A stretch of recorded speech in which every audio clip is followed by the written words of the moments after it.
నా ఈ పక్క తెలుగుదేశం జనసేన పక్క పెంసాన్ గారు పోటీ చేస్తున్నారు. వైఎస్ఆర్సీపీ పక్క కిలార్ రోసయ్య గారు పోటీ చేస్తున్నారు ఎంపీగా. వీళ్ళిద్దరి మధ్యలో పోటీ ఎట్లా ఉంటది? గెలుపు ఎవరిది ఉంటది? గెలుపు బొంసాన చంద్రశేఖర్ అయితే.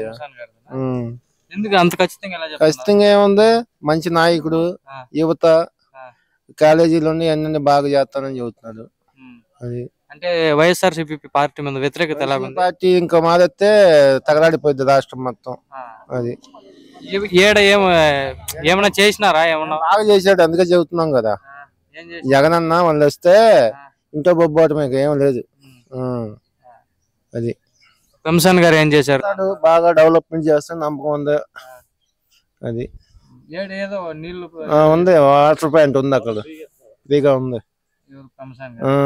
మేము తెచ్చుకుంటా ఉంటాం ఎప్పుడన్నా వెళ్ళి. మరి గెలిపించుకుంటారా? గెలిపిస్తామని చెబుతున్నాం కదా, కూటమి. పెద్ద తెలుగుదేశం జనసేన పక్క పెంసాన్ గారు పోటీ చేస్తున్నారు. వైఎస్ఆర్సీపీ పక్క కిలార్ రోసయ్య గారు పోటీ చేస్తున్నారు. వీళ్ళిద్దరి మధ్యలో పోటీ ఎలా ఉంటది? గెలుపు ఎవరిది ఉంటది? గెలుపు కూటమికే ఉంటది ఎక్కువగా. పెంసాన్ గారే అంటారు. పెంసాన్ గారు గెలుపుతారు. అంటే వైసీపీ ప్రభుత్వం వ్యతిరేకత ఎలాగుంది ఈ పక్క? వ్యతిరేకంగా ఉంది. కరెంటు బిల్లులు విపరీతంగా పెరిగిపోతున్నాయి. నిత్యావసర సరుకులు విపరీతంగా పెరిగిపోతున్నాయి. రైతుకి ఏమో గిట్టుబాటు రేట్లు లేవు. అనేక రకాలుగా గ్యాస్ కానీ అన్ని పెరిగిపోతున్నాయి. రోడ్లు చూస్తే అక్కడ పడితే అక్కడ అద్దానంగా ఉంటున్నాయి. చెప్పేది ఏముంది. పెంసాన్ గారు ఏదో మంచినీళ్ళ కార్యక్రమం ఏదో చేశారంట కదా, వాళ్ళు ఇస్తారు, ప్లాంట్ నీళ్ళు ఇస్తారు అందరు. మేమైతే వెళ్ళంలే కానీ వెళ్తారు, చాలా మంది వెళ్తారు. చాలా మందికి మంచి చేస్తారు ఆయన. అంటే కొత్త నాయకుడు కదా పెంసాన్ గారు, ఆయన మీద ఏంటి అంత నమ్మకం?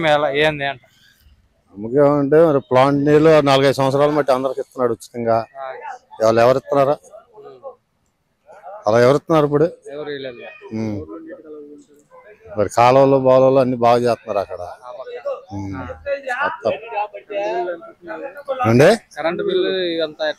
కరెంటు బిల్లులు మాకు లోగడ 200-300 వచ్చాయి. ఇప్పుడు 500-600 వస్తున్నాయి. మరి నెలకు వచ్చేది, వరకు 2 నెలలకు ఒకసారి వచ్చేది, ఇప్పుడు నెలకు వచ్చి వస్తున్నాయి. మరి గెలిపించుకుంటారు పెంసాన్ గారిని? గెలుపుతారు ఆయన.